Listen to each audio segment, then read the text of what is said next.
We got a lot of things to talk about today as far as the movie business goes. A lot of rumors. It's actually a ton of rumors as far as the casting goes for a lot of different projects. A lot of them that I'm very excited for, and I hope you are as well. But the first thing we got to talk about today is the Fantastic Four news. Now, everyone knows that this movie's coming out, right? I go to the movies at least once a week, sometimes twice a week, and every time I go to the movies, there is a trailer for this movie. They are pushing this thing hard. So, the big news is that the tickets went on sale. The tickets went on sale, and basically, it did really well. This is something that I didn't think was going to happen, right? The Thunderbolts just dropped, and even with that positive word of mouth, that thing flopped in accordance to the MCU, which is crazy because even though these are the B list type of characters in the MCU, it's you would think that there would be more, right? You think that there would be a lot more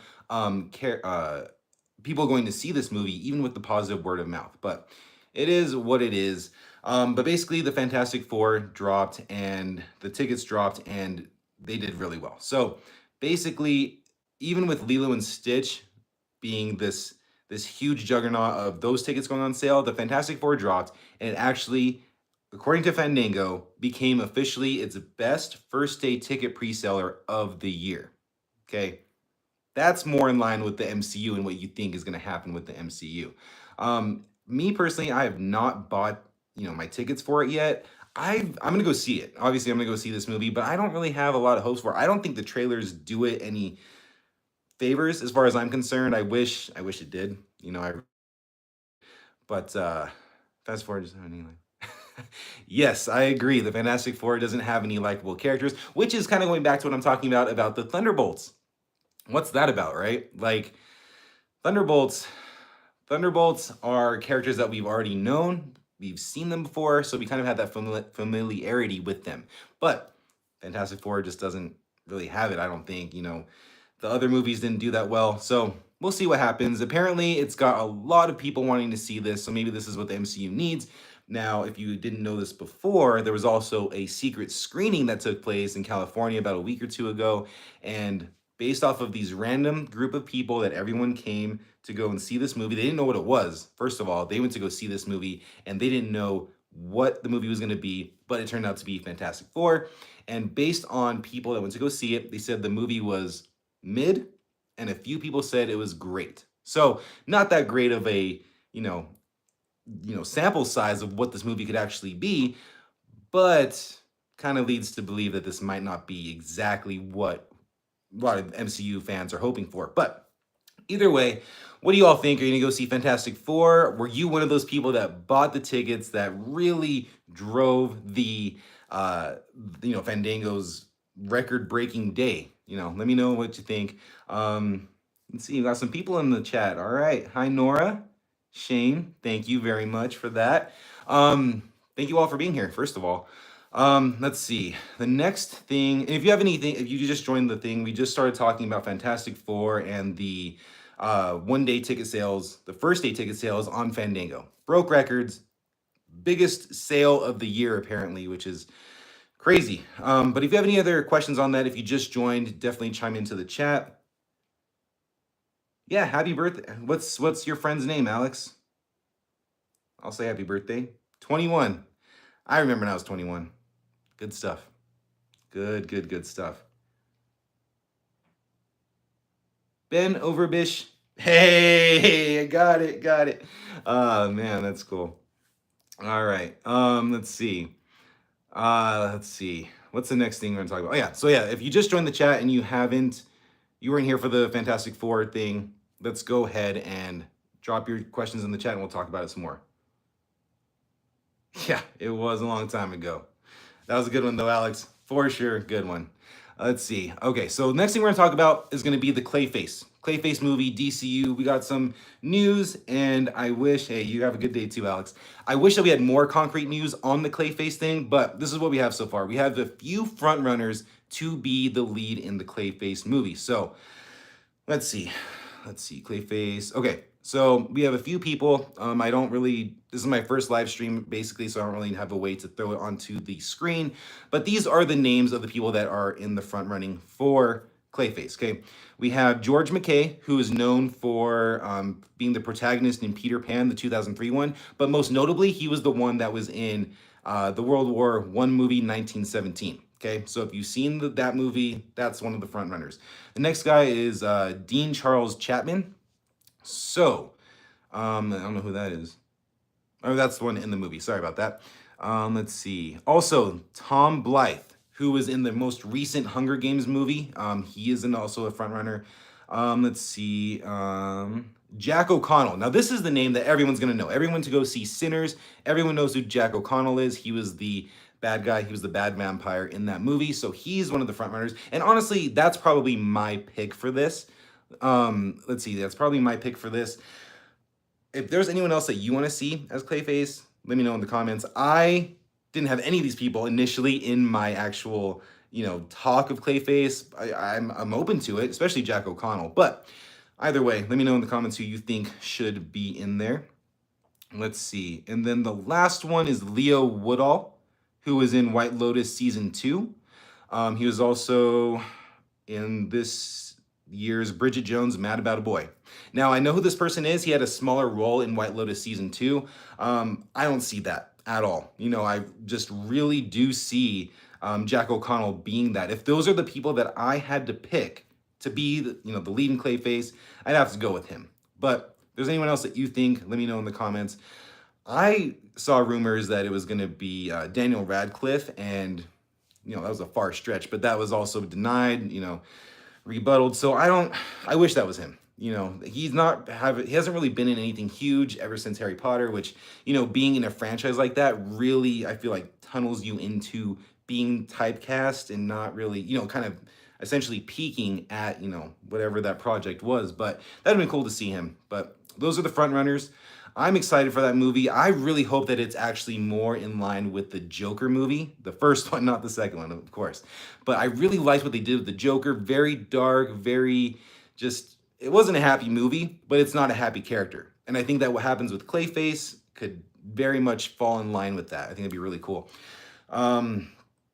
Let's see, what else? The other thing that we got to talk about is Superman.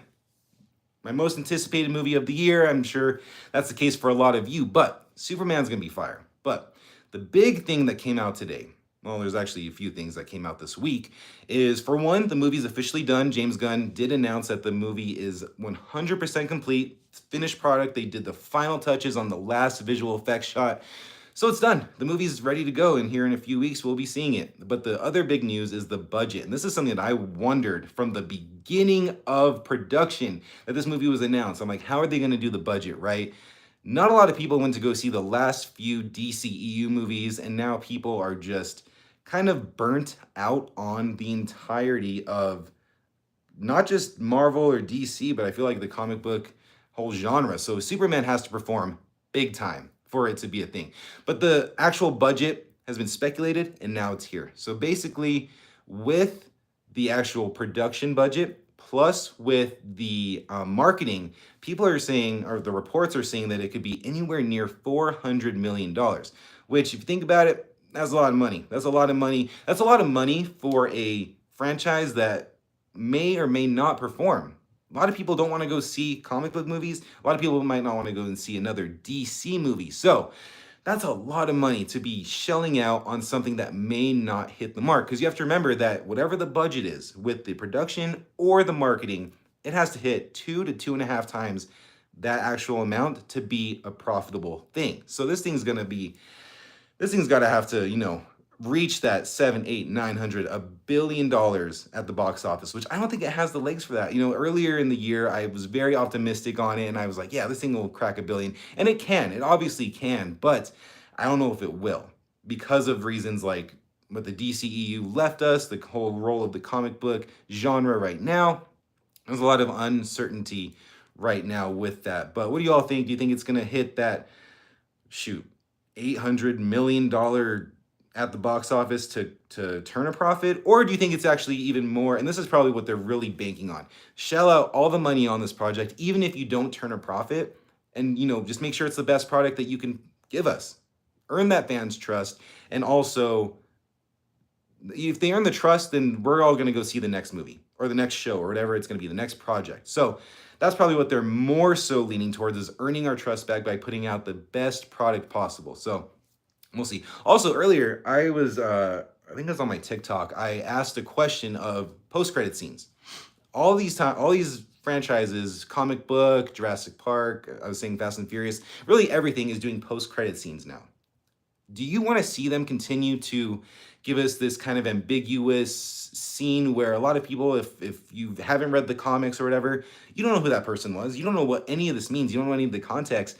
Do you want to keep seeing that to set up these events that are going to take place 5 projects down the road, or maybe a couple years down the road? Or would you rather see, and this is what I'm proposing, that they play a trailer or play footage or play a scene from the very next project in the whole timeline, right? Superman's gonna end, and instead of showing something setting up something way in the future, why not show us some unseen footage for Peacemaker that drops a month later? Show us something that the fan, just kind of reward the fans of saying, oh, this is the next thing in the entire DCU. I'm gonna watch that because that trailer was really cool at the end of Superman.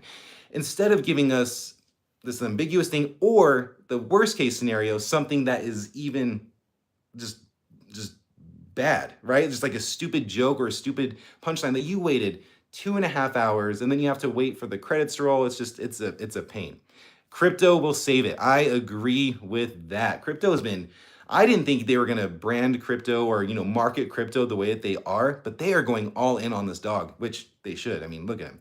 But also, they're going to do a spinoff. I don't know if it's going to be a show or a movie, but James Gunn did confirm, or he kind of subtly confirmed, that there will be a lot more crypto in the future. So we have that to look forward to. But Superman is going to be good, I hope, really hope. The next thing I want to talk about before I get into the things that I saw this week, which I saw 2 movies that were awesome. But let's go ahead and keep going with this real quick. With the other rumors of casting, there's going to be a Street Fighter movie. We all know that Street Fighter, I don't know if everyone's seen this, but the original 1994, early 90s Street Fighter movie came out, and that thing was awful. Now, when I was younger, Street Fighter was my jam. I love Street Fighter. I played it all the time on the Super Nintendo, and then I watched the movie, and I watched it, and it is what it is. I loved it as a kid. It's very corny. It's very cheesy now. It hasn't aged that well. But at the same time, it's got that nostalgia and like very corniness that kind of helps save it. But there's a new movie in the works. There was going to be Danny and Michael Philippou, who just did Bring Her Back. They were supposed to be the directors, which is crazy to see, crazy to think, because they really excel in horror. So why are they going to be in the street? Why are they going to make the Street Fighter movie? Well, if you go to Raka Raka on YouTube, they started on YouTube a long time ago, and they have a lot of great stunts and a lot of great skits. So if you ever are curious on that, go check them out. But unfortunately, they were attached, and now they are not. So now the movie is moving on to a new director. And even with the new director, now we're starting rumors of people being cast. So right now we have, and once again, there's no like specific person to a character yet, but right now they're talking about Andrew Koji, who is from Bullet Train and in the show on Max Warrior, which I just started. And the more I watch him in that role, like I could totally see him as Ryu. I could definitely see that. Jason Momoa, which, I mean, we all know who Jason Momoa is. I don't know who he would play. I've seen a lot of people saying he's going to play Blanca, which I could see that too. So hopefully that's a thing. And then Noah, I think his name's Centineo. He was in Black Adam. He was the big giant dude that can go up and down. I could see him playing Ken. I could see him and then Andrew Koji playing Ryu. I think they could play really well off of each other. He just kind of has that face and that charisma. I've only seen him in Black Adam, but his character was funny and kind of arrogant and stuff. And that's more so what Ken is in the games. Let's see. And then the WWE star Roman Reigns is also in talks to star in this movie. People are saying he may play Akuma. Once again, nothing is confirmed. No one is confirmed to actually have signed on or anything like that. But those are the 4. And then just a few days ago, and I don't know how I feel about this. I think I like it. But let's see, what was his name? I'm drawing a blank. Oh, of course, Walton Goggins. Walton Goggins is in talks to star in this movie as well. And people are actually, in the same reports, are saying that he could play M. Bison, which if you don't know who M. Bison is, he is the main protagonist, or sorry, antagonist of the Street Fighter universe. Big, giant, muscular dictator dude. So I don't know if I see him as far as the build, but I could definitely see him in that role, playing this very intimidating guy with a very intimidating presence. So that's another thing that's happening right now. Once again, nothing has been officially greenlit as far as who's signed on for the casting, but that's kind of all we got right now. Let's see. That's really all the movie news I have for you right now. Okay, so now we're going to talk about the movies that I saw this week. Two of them. I saw two movies all yesterday, double feature. Both of them knocked it out of the park for me. The first one was the new Predator movie on Hulu, Killer of Killers. That movie was fire. That movie was so good. That movie, so David Trachtenberg, who did Prey, that last movie in the series, he came on and did this. And this was a secret, if you didn't know, this was an absolutely secret project. No one knew about it. Everyone knew about his other Predator movie that's releasing in theaters this November, Predator Badlands, but no one knew about this movie, right?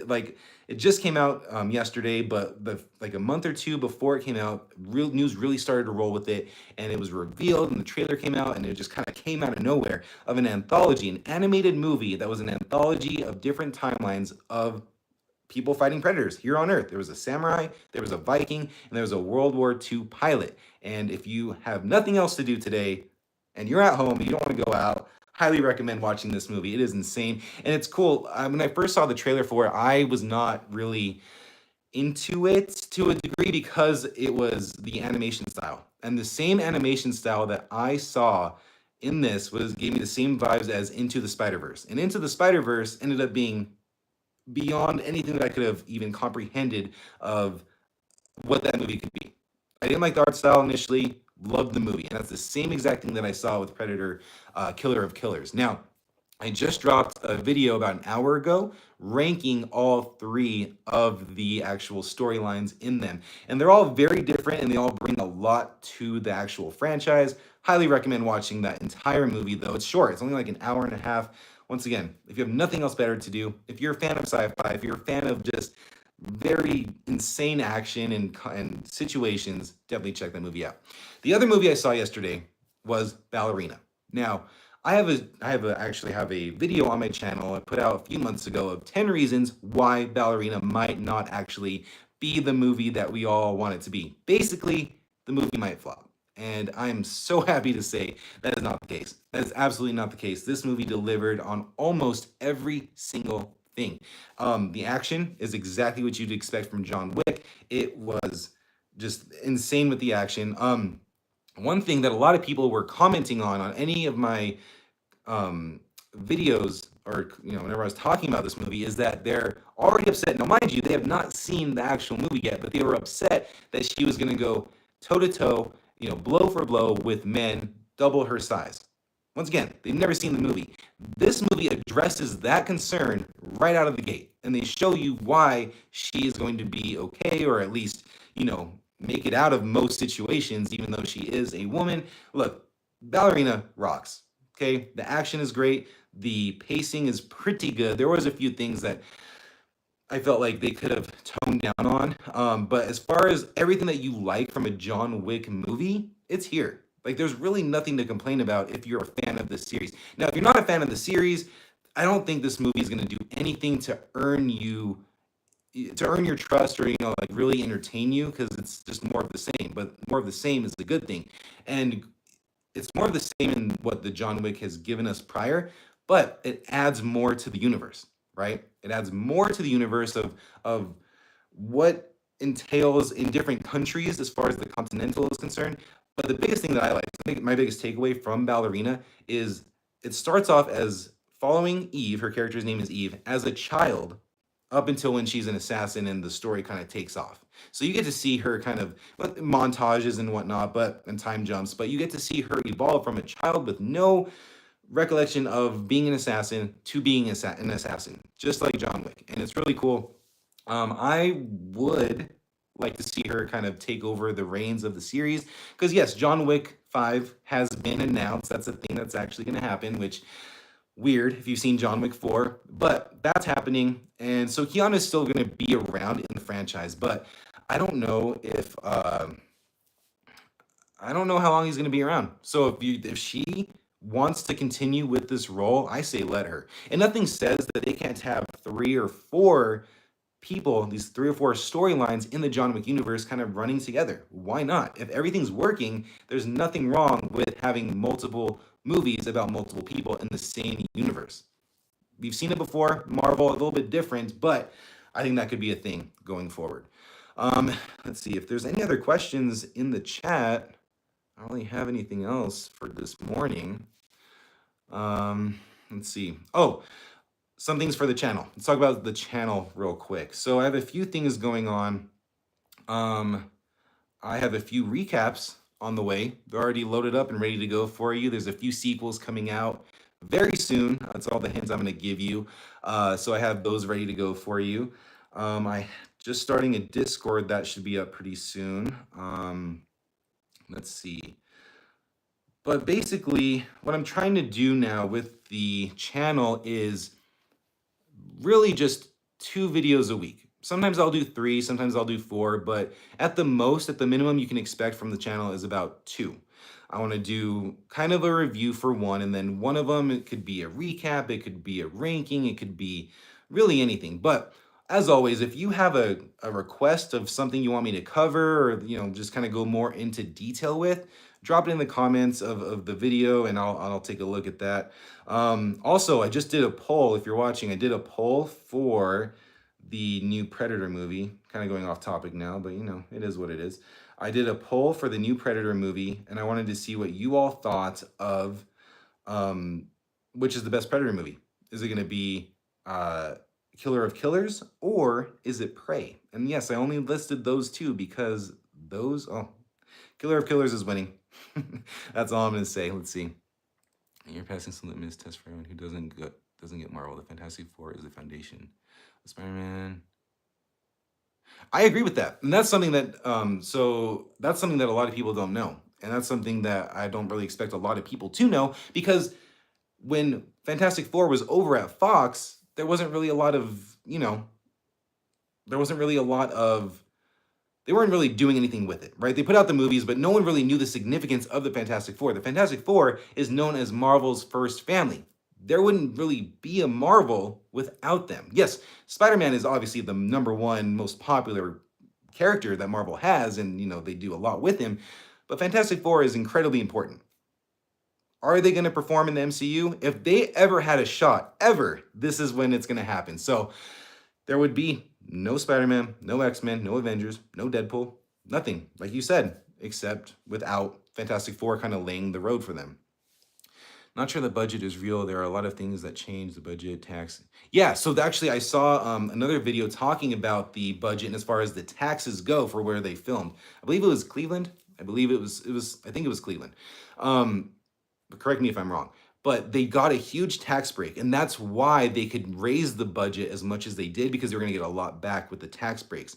But if that wasn't the case, I wonder what the actual budget would be. Like, my whole thing is, and the reason I'm so excited for Superman is that it seems like it's going very character driven, where it's not just big spectacle over everything else. James Gunn has talked about how Clark Kent, the movie is going to be about Clark Kent and Superman. And that's something that we haven't seen in a very long time, with the secret identities and kind of learning or seeing how these characters act outside of their hero roles. And that's what I've been seeing from the marketing for this. They just released all those posters. If you haven't seen them on my community threads, they have the heroes and they have Superman. It says David Cornsweet as Superman. It has Superman.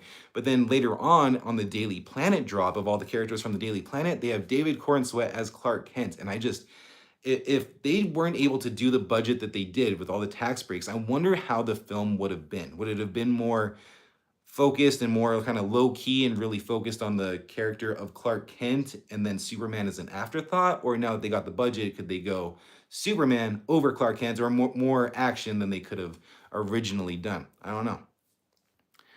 Doom is the arch villain of the company. Yeah. And once again, Doom isn't a character that a lot of people know. If you think about the Fantastic Four, I mean, from what I remember of all of the iterations, well, there's only been 2 with Doom in it, but that I've seen. But Doom wasn't really a big focal point. And if he wasn't really done to to as well as they could have done for him. I wish they did. And once again, I'm going off on a tangent here, everybody. Doom is so cool, and I didn't really know much about him until recently, but Doom is amazing. Like you said, he's the arch villain of the company, like for real. And everyone only know a lot of people only know these characters from the MCU, right? The mainstream stuff. No one knew who Thanos was. No one knew who Loki was, honestly. And so there was a lot of characters that really took the spotlight of, oh, they are Marvel. They are the big bad of Marvel. But a lot of people don't know about Doom. And as far as Robert Downey Jr. playing Doom, I don't know. I keep going back and forth, very sporadically of being very for Robert Downey Jr. being Doom and then not really believing in that.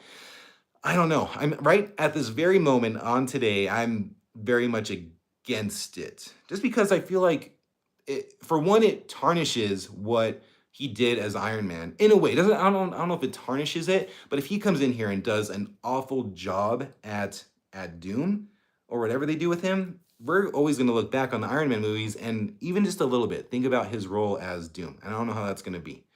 Even Iron Man and Captain America wasn't well known. That's true too. And I don't know if anyone that's watching here doesn't know the whole history of that, but like Marvel almost went bankrupt, I believe in the 90s, and that's when they sold off all of their characters for film rights. That's why Sony got Spider-Man. That's why Sony still has Spider-Man because they got it for dirt cheap. They got the property dirt cheap, and they're not giving it back. That's why they're working with Disney instead of selling it back to Disney because they're making a lot of money with that. And then Fox got all these other characters, and then um, when they wanted to start the MCU, they only had the film rights to certain characters. Even the Hulk. The Hulk actually, for a solo movie, had to be done at Universal. He could be in a team up movie, but he couldn't do his own solo movie within the MCU. So that's why there was, if you watch The Incredible Hulk from over 10 years ago with Edward Norton, it'll have Universal at the beginning. That's why this whole thing was such a mess, and they had to make the MCU work with these lesser known characters, which just makes even the MCU even that much more impressive with what they were able to do. Pretty crazy. I miss the MCU. I miss the first couple phases of that. And I don't know if it's just because it's not as exciting anymore because of the end of Endgame and how it felt like it's such a hard close on what they were building on, or I don't really know exactly what it is, but I just feel like some of the magic's gone, and every so often a movie will come out from them that really kind of brings me back. Thunderbolts was the movie that really brought me back to that. It just felt simple, it felt like a fresh start, and it was just very focused and not setting up other things, and it was awesome. Okay, so yeah, Universal Hulk over MCU Hulk. Dude, how did they mess up the Hulk as bad as they did? Please, someone explain to me. Like, how do you go from the Edward Norton Hulk and being the crazy, brutal person that or character that he was in that to where we are now with Smart Hulk?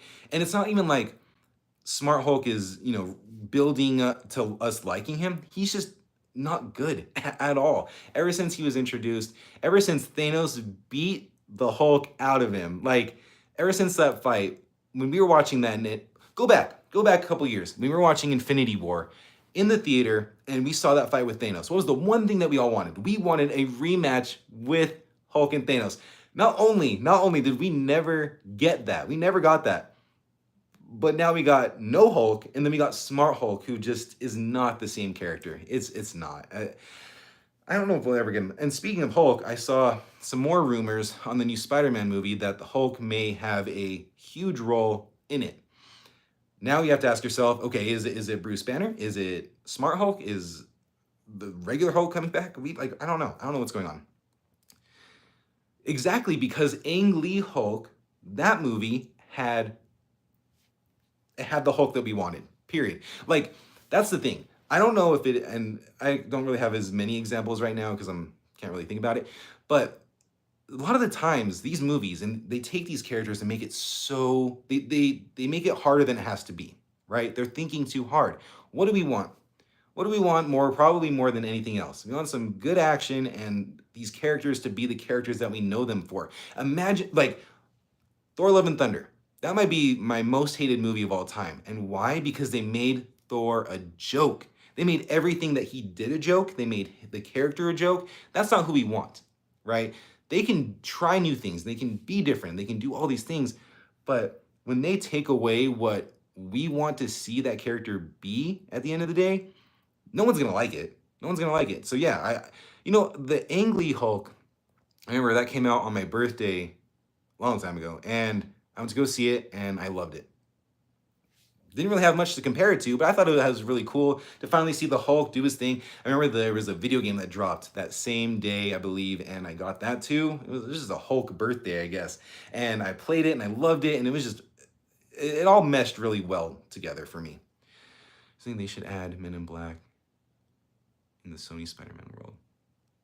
Oh, I didn't know that. So Marvel owns, I'm guessing, the comic rights to Men in Black? That'd be cool.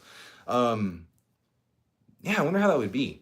So let me know, Johnny, let me know what you think about this. Do you want to see basically like a live action incorporation of Men in Black and Spider-Man, or would you rather see maybe like an animated thing where it could be canon, maybe like loosely canon, like maybe the side thing that he went to go do? Let me know what you think about that. But I did not know that. I had no idea. And that's another thing of these properties that are outside of DC and outside of Marvel. It's crazy that there are comic series that they do, right? Like I know there's a Power Ranger one out there, and then there's like the Teenage Mutant Ninja Turtles meeting Batman, and I don't know who owns like Godzilla and King Kong. I'm assuming DC because Warner Brothers, but who knows? Yeah, I think so too. Okay, so Men in Black, I have only seen the first three. So the first two, and then the prequel with Josh Brolin. And then I never saw the one with Tessa Thompson and Chris Hemsworth. I never saw that one. If you've seen it, let me know what you thought about it. But I've never seen that one. But I missed those movies. Those movies were cool. Those movies had such potential, right? They were good. They were good. First one I think was great. Second one to me was forgettable. I like the third one more than I thought I would. But yeah, those movies are sweet. Those movies are so cool. I wish they would bring those back. I really do. Let's see. I'm gonna actually get on this website real quick and see if there's any news before we head out. Green Hornet. Okay. So Green Hornet, which I saw that movie with Seth Rogen. That was a weird movie. I liked it. I really did. But that was an interesting, very interesting. Did not really know what I was getting into with that. But I say interesting, but I say that because of Seth Rogen. Like, you just don't really see him in that type of role. I don't really see him in many roles other than, the comedy thing. Let's see. So I just saw some comments on, I was talking about earlier, the new Predator movie, Killer of Killers, and basically people are talking about, when are we going to get an Alien versus Predator? But let's see. David Trachtenberg went on to say, I would say that fans should interpret that the way they want to interpret it. Let's see. You were having fun. Never mind. I don't really know what that means. We're going to wait on that. But what do you think about the Alien versus Predator thing? I think that's gonna be a thing going forward. Is in most of the Superman promos. Could you imagine at Shaq coming back as Steel? That would be full circle weird thing. But they are using him a lot. They're using the NBA a lot for the promotion of Superman. So I wouldn't be surprised. Well, I mean, that's always been Shaq's thing also, right? He's always worn the Superman logo. That's always been his thing. So that doesn't surprise me at all that they're using him, or he probably wants to be a big part of it. So Shaq as Steel in the DCU. So he was already Steel before, right? So who else do you think could come back, right? So I've when I was looking at the rumor of who could play Green Arrow, there was a lot of people were mixed of, I want to see Stephen Amell come back as Green Arrow. I don't know if I want that. I think I want someone new, but I'm not opposed to other people that have played other characters to come back, like Jason Momoa as Lobo. That's gonna be sweet. That looks like Superman would be cool. Yeah. That would be cool. Now that you brought that up, I could see him doing a promo of him being Steel or whatever. Just, I don't know exactly what it would take, but yeah, maybe he does some weird thing with Superman, but You keep using him. Keep using him as the promotion for that movie. I think that'd be really cool. Um, so where I'm sitting, where I'm kind of at with Superman, I haven't really um seen a lot of promotion. So like I said, I go to the movies at least once or twice a week. It just kind of depends on what's out, what I have time for with work and everything. Um, but I haven't seen the trailer a lot. It's kind of interesting. So I hope that like what you're seeing is seeing promotion for the movie because like we talked about earlier with that budget, if that is the budget, they need to make this thing work. I excuse Shaq Steele because it was a long time bringing actor back when it was still recent. Excuse Shaq Steele because it was a long time bringing actor back when it was still a recent is a waste. Yeah, yeah, I hear what you're saying. It wasn't. So I never watched all of Lois and Clark. Did you ever watch that? On the CW. I think I started it. I think Steele is in that, right? Is the character Steele in that, or am I thinking of a different character? I think I'm thinking of a different character. Um, in that. Let's see if there's anything else before we head out. Also, do you think Doctor Doom is gonna be in Fantastic Four? I think the director said no, he's not. But how okay, real quick. How are you not gonna have Doctor Doom in Fantastic Four and then he's just gonna show up, be Robert Downey Jr., have all the X-Men in there, and just kind of go with it out of nowhere? I feel like that movie is gonna be a mess. And that's one of my worries about Doomsday. So let me know what you think about that too. See, that makes more sense, right? They already finished Fantastic Four, and of course they could film a post-credit scene whenever they wanted. Like literally, like they could do it right now. They could do it today. They probably did that, to be honest with you, of a post-credit scene while they're filming Doomsday to throw in at the end of Fantastic Four. Also, Kevin Feige said, I don't know if you've seen. No, I'm not gonna do it. Just in case there's people on here that haven't seen Thunderbolts. There's that post-credit scene that could maybe potentially tie into Fantastic Four, but there was some talk about that of what that is. But I could see Doctor Doom as the post-credit scene. There has to be. They can't go into Doomsday with literally, if we're thinking about it, they're going to be going into Doomsday with zero setup. Zero setup. Like when they went into Infinity War, they had years and 10, 20 movies going into that. So they're going into Doomsday cold essentially because there's been no build up to that. Let's see, box office real quick. They got some box office updates. So let's see. Man, I'm just failing y'all today because it's not giving me it. Okay, so Saturday morning, Ballerina is expected to earn a 3-day gross between 25 to 27 million by the end of its opening weekend, falling behind its expected 28 million. So it's still going to take the number 2 spot, but it was unable to get over Lilo and Stitch, which made 33 million on its third weekend. Lilo and Stitch is killing it. I cannot believe that either.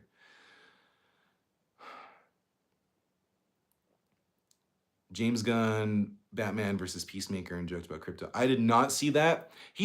From what I've seen, he's been very coy about Batman in general. I don't know if he's gonna. I don't know what his plans are for Batman, but Batman versus Peacemaker. Look, anything to do with Peacemaker, I am all for.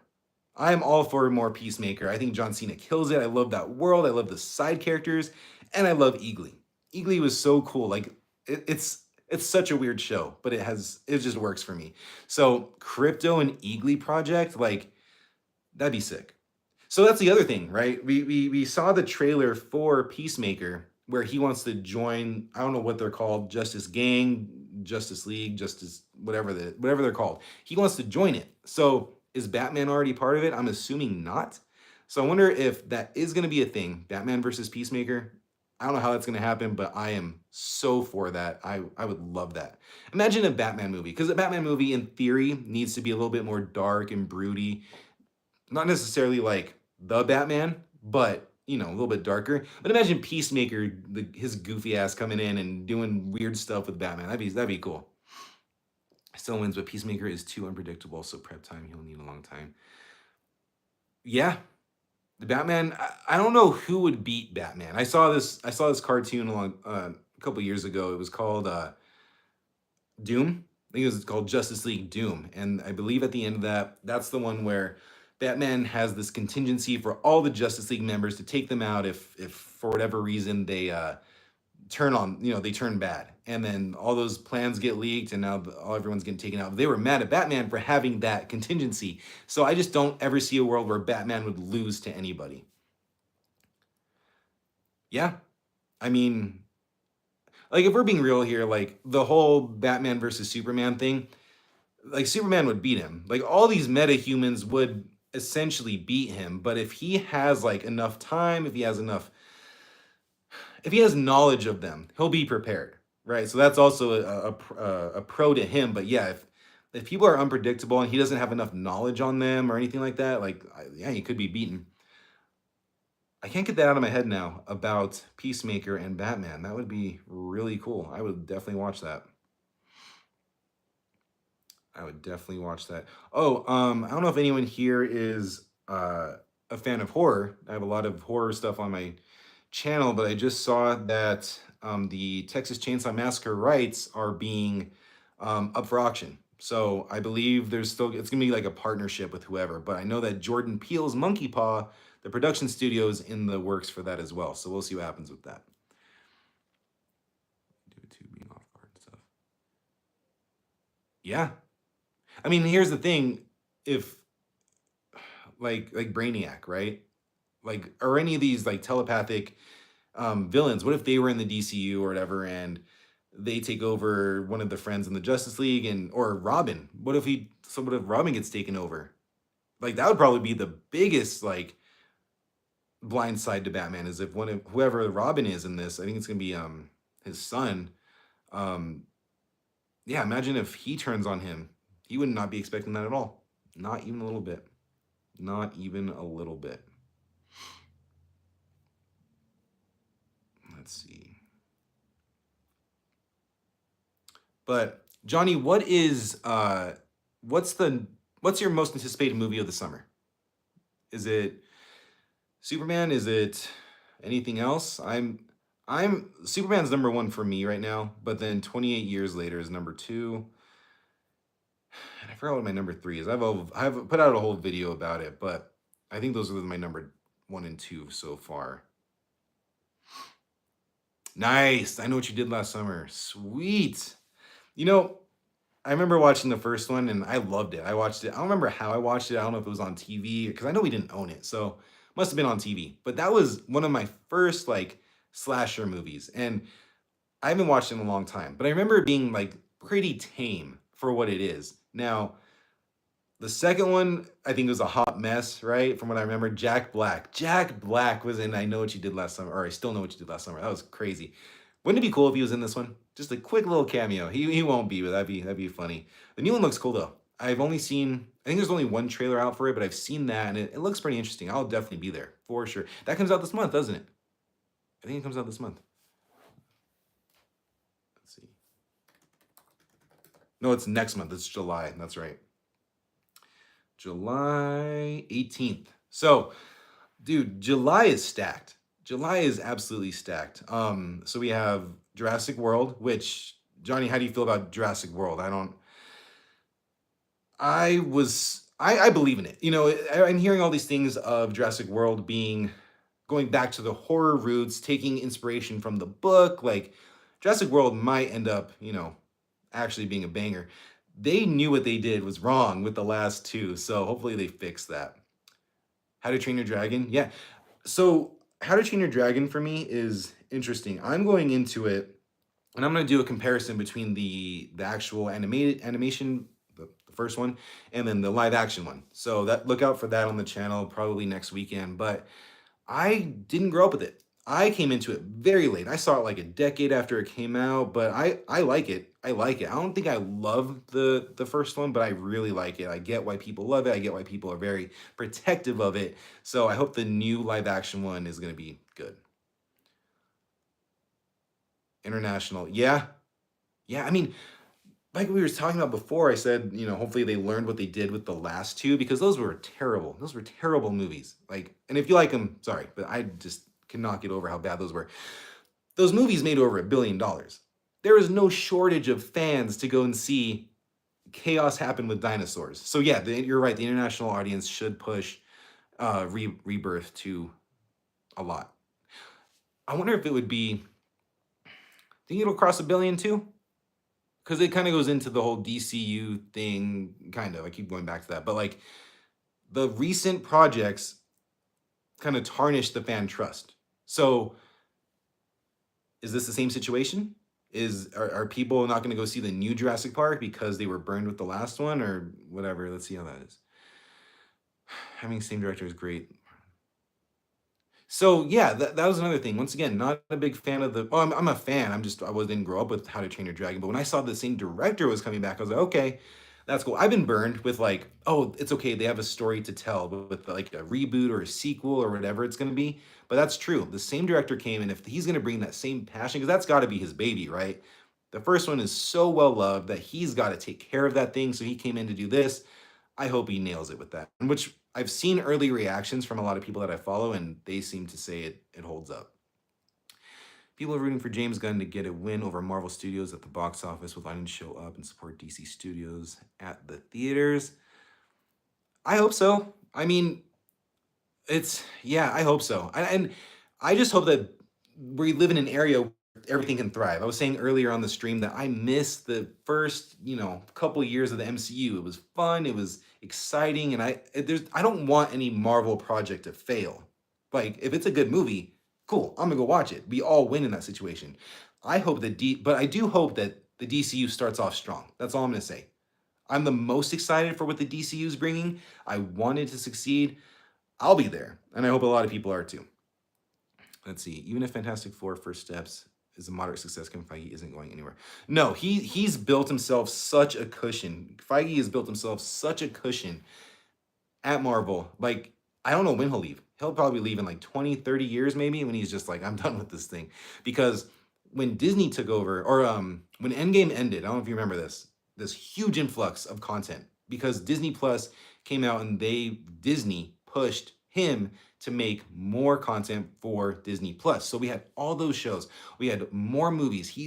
Disney was like, give us everything every month. There was a time when there was a Marvel project every freaking month. It turned into way too much, way too often. And that's kind of when I started to be like, okay, I'm getting a little worked up from this. So, and I actually think Fantastic Four is going to end up being a moderate success. I think it's going to be, if I had to choose, and this is based off of the trailers and just kind of what I've seen from it, I don't think it's going to be as good as Thunderbolts. It might be. I'd be shocked if it was, but because Thunderbolts was really good. But it's going to make a lot more than Thunderbolts, right? So I think there's going to be that weird middle ground where it's made a lot of money, but it's not the best thing, right? It's going to make more money than Captain America did earlier this year. It's going to make more money than Thunderbolts, but I don't know if it's going to be better than Thunderbolts, right? Lilo and Stitch, I cannot get over.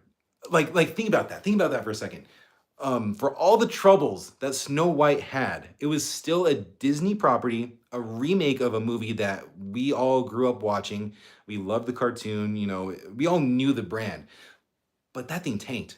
And I just can't believe how that tanked as bad as it did. And not only tanked, but as poorly received as it was. And then Lilo and Stitch comes over here with, I think the budget was 100 million, and I think the promotion was another 100 million. So it was 200 million for the entirety of the thing. It made 300 million in its first weekend. And it's like you were saying, it's going up to $1 billion. Like it just is. Like it's crazy the dynamic. And so I guess it made up for Snow White's falls. And like the Snyder directed films, the comedic DC films did well, so they shouldn't be afraid of jokes. No, and I like Snyder. So real fast, I really liked Man of Steel. Man of Steel was actually what got me that's what got me into Superman as a character. I was like, oh, Henry Cavill's sweet. This is tons of action. And it just kind of got me in. It like got its hooks in me, and that's why I became a fan of Superman, is Man of Steel. So I owe a lot to Man of Steel. And then I went back and started watching Smallville. I watched that when it came out a long time ago, but then I started learning about Clark Kent. And then I watched Your Adventures with Superman. And then I started to go back and watch the Christopher Reeve Superman. So I became a fan of Superman, and I'm so excited for this new one because of Man of Steel. But I get why a lot of people don't like Zack Snyder. I get that he didn't understand the character or the world or the characters. But having said that, at the end of the day, those are movies I'll still watch. I completely understand why people don't like them. But I hope that this new one, this new entire world, has a place for the jokes, for the dark themes, for all of that. I want to see a Justice League Dark. Like, I want a new Constantine. I want Swamp Thing. I want some news on Swamp Thing, right? Make that dark, make that scary, make that sad, whatever you want to do. But like, I just hope that there's a world where these movies can be in the DCU and incorporate everything that we all, as a huge community, Snyder fans, not Snyder fans, doesn't matter, can come in and have something to watch. Pixar will bounce back with Toy Story 5 at the box office. Yeah. Yeah. I mean, so Ilio comes out in a few weeks, and I have, like, if I had to put a number on it, zero. I have zero interest in seeing that. And I like Pixar. I loved Inside Out 2. Like, Inside Out 2 blew my mind of how good that was. So I'm not opposed to Pixar, but they got to do something different. And it's interesting because I'm one of the people that are always like, no more sequels. Please just stop. Stop with the sequels. But then they're doing something new with Ilio, and I don't care. So I'm calling myself out on that. It's interesting how we call for new stuff, but when they give it to us, we don't want it. So it's very interesting. Toy Story 5. How do you all feel about Toy Story 5? Because I'm burnt out on that. Toy Story 3 ended perfectly. I couldn't think of a better way to end it. Toy Story 4 came out. I wasn't a fan. I watched it and it was fine. It was like a fine movie, right? But it's easily bottom tier of Toy Story for me. Felt very unnecessary, and I'm worried that Toy Story 5 is gonna do it again, because even at the end of Toy Story 4, that was a pretty good ending. Like, nowhere near 3, but it was like pretty good. Like, just end it. And no, they're not. And that's the other thing. It's gonna make a lot of money. And if Pixar bounces back with this and it dominates, if it dominates, guess what? They're gonna make another one. So the only way to like combat this is not seeing it in theaters, and then shoot, if you watch it on Disney Plus, they're gonna get the analytics from that too, and then make it. So I don't even know what we're gonna do with that. But yes, Toy Story 5 is going to do some numbers for sure. Okay, yeah. So I didn't go and see Lilo and Stitch. My wife did, and she told me basically everything that I needed to know. And I wouldn't be opposed to going to see it. There's just a lot more coming out now that I want to see rather than that. But she did say that there was a Superman trailer, so that is awesome. If everyone is going to see Lilo and Stitch and they're playing Superman in front of that, that's great. Even though I'm not seeing it in the movies that I go to, which is shocking to me that I keep seeing Fantastic Four, but I don't see Superman ever. That's a massive win. Zod is very important to DC and comics, so I was mad he died in Jimmy. Yeah, Jimmy.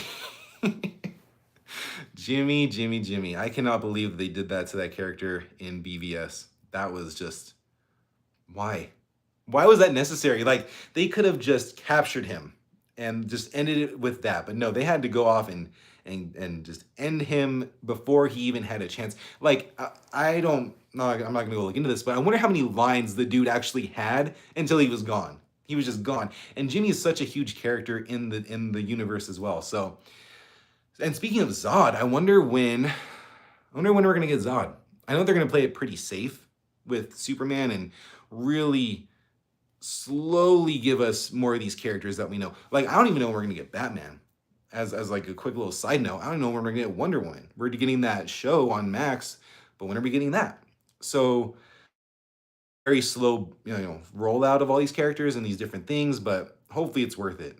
And it's gotta be, right? Like, oh, they have to know what they're dealing with. And that's why I believe in DC, and that's why I'm so excited for DC. I'm like, if you can't give us quality movies when you're rebranding everything and you're coming back from the disaster of the DCU or DCEU, there's no hope. If this bombs and it, like, that's the thing. If Superman bombs, that's one thing. If it bombs and it's bad and it bombs because everyone says it's bad, that's gonna be a problem. That's gonna be a massive problem. Toy Story ripped off Brave Little Toaster. Yeah. Dang. Brave Little Toaster. I'm gonna look that picture up. I remember it. I want to look up the cover of it because I watched that. Jeez. I remember that guy. That's a movie that I watched sporadically. That wasn't like in my lineup when I was a kid, but I definitely watched this. Dang. And it's Disney. It's Disney. This movie came out in 87. Crazy. That was actually around the time when Disney was really dominating with all of these new, well, okay, so the golden age of Disney, right? Lion King, Aladdin, Little Mermaid, Beauty and the Beast. Those are like the four like big ones to me. Those are like the biggest ones. Those are all being remade, and it's crazy that this came out kind of right before all that happened. Zod came to Earth very late because he was looking for the perfect planet, so I wanted Zod a few movies later. Yeah, and I wonder if they're gonna talk about Zod in Supergirl, because Supergirl is supposed to take place, um, what's it called, like in space, right?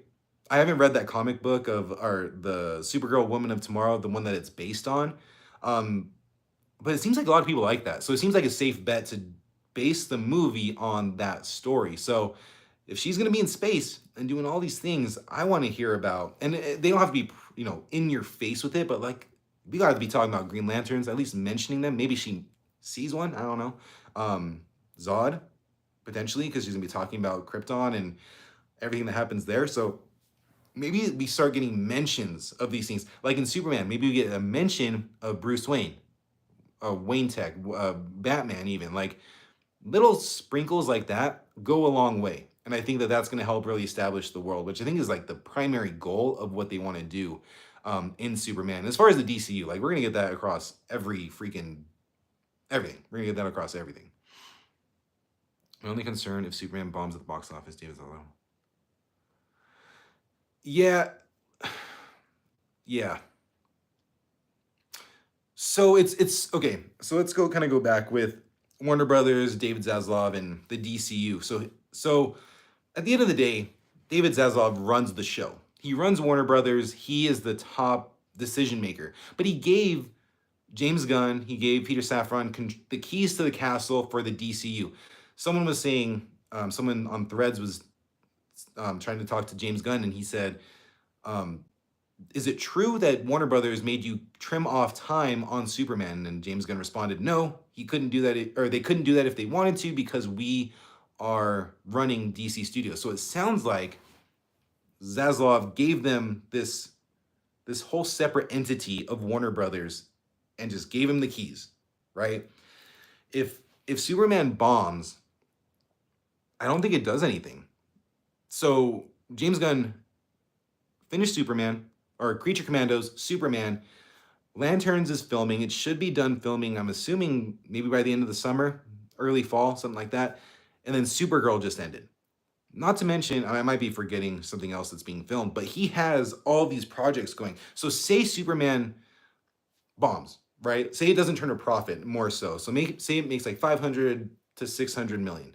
Pretty decent numbers, but when you have a budget potentially of what we're seeing here, potentially, that's not going to do it. But if it's good, and then Peacemaker comes out and it has a higher viewing than the first season, and it just kind of steamrolls into every project kind of builds on itself and does better and better. Like they're set. They are set. Superman needs to make money, but more so it needs to build fan trust. Once it does that, DCU is good to go. Lois used a Lord Tech recovery recorder, very character like. Oh, okay. So I don't know much about Lord Tech. I don't know, like I know a lot about the DC universe, but I am learning. So I'm not gonna sit here and say I know everything. I know all these characters and everything, but I do know Lord Tech, and that's an interesting, you know, idea of Luthor has that company, but it's hard to say because I don't know when when we go and see Superman, what is established. I'm assuming that Lex is established of being this enemy to Superman because he thinks that Superman is the enemy of the people. So I don't know. I don't know as far as her not trusting the Luthor product, but why doesn't she trust Lex Luthor?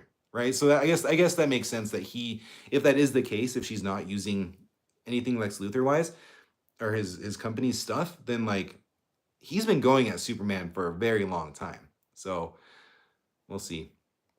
We were talking about Peacemaker, like Peacemaker versus Batman and things like that. I don't see enough people really talking about how we want to see Rick Flag Sr., Frank Grillo, go up against Peacemaker to avenge his son in Peacemaker season 2. That's going to be awesome. Like, I know that that can't be the only or like the main focus of that season, but that's got to be at the top of a lot of people's list. Do I think that Marvel Studios is going to recast T'Challa? Yeah, I don't know, man. I don't know. I don't know because to me, it makes sense. It makes sense, but at the same time, it feels like distasteful. But you have to remember something. People have been recast because they have passed away before. It's not like, oh, it's not like a disrespectful thing to Chadwick Boseman if they did that. Like, he signed on to be Black Panther, and everyone, and he did such a good job, and Ryan Coogler directed it great. Like Black Panther is a top tier Marvel movie. It's a top tier comic book movie that is going to be solidified as top tier forever. Period. So if you were to recast him, everyone knows what happened. That he passed away. It's awful because I wish we got more of him. But everyone's going to understand why. So it's that weird dynamic of if we recast him, we are tarnishing him or disrespecting Chadwick Boseman. But if we recast him to continue the character that he started, that he loved, that's I don't know. I to me, let's do it. I think people will understand. I don't think it's a shade to him. I think it's just what you need to do to continue the character. Peacemaker brother and dad being alive is cool. Yeah, that is cool. I'm gonna go back and rewatch Peacemaker first season. I watched it when it first came out, so I'm a little bit rusty with it. I remember his dad very much so. I remember them talking about his brother. So it looks like they're back in a different universe. So very excited to see that and to see what they do with that. Yeah, so he wanted to be recast. So that's that thing is if he was really adamant about being recast, you would think that Ryan Coogler and Disney and everybody would have kept the same script that they had. Because when he passed away, didn't they have to push back Black Panther and they had to rework the script because then they had to focus on Shuri. So yeah, it's weird. I would definitely recast. I think enough time has passed. So Wakanda Forever came after Endgame. I'm wondering if they should have just scrapped the thing until like now and may have it come out a couple years later. So it's not so fresh in people's mind that this guy passed away and they had to recast him. Because, and correct me if I'm wrong, but I don't think anything significant happened. Honestly, nothing really significant happened in the MCU after Endgame to really set us up for Doomsday. But I think that Wakanda Forever was very self-contained. So if it wasn't released then, they could have released it like this summer and it would have been fine. I don't think you would have missed a beat. That's the one. That's the one that I want. When this whole DCU thing was going on and they were talking about all these different projects, I'm like, where's Static Shock? Where's Static Shock? I watched that show religiously as a kid. I loved Static Shock. And I think I speak for everyone that that is a character that we all want to see.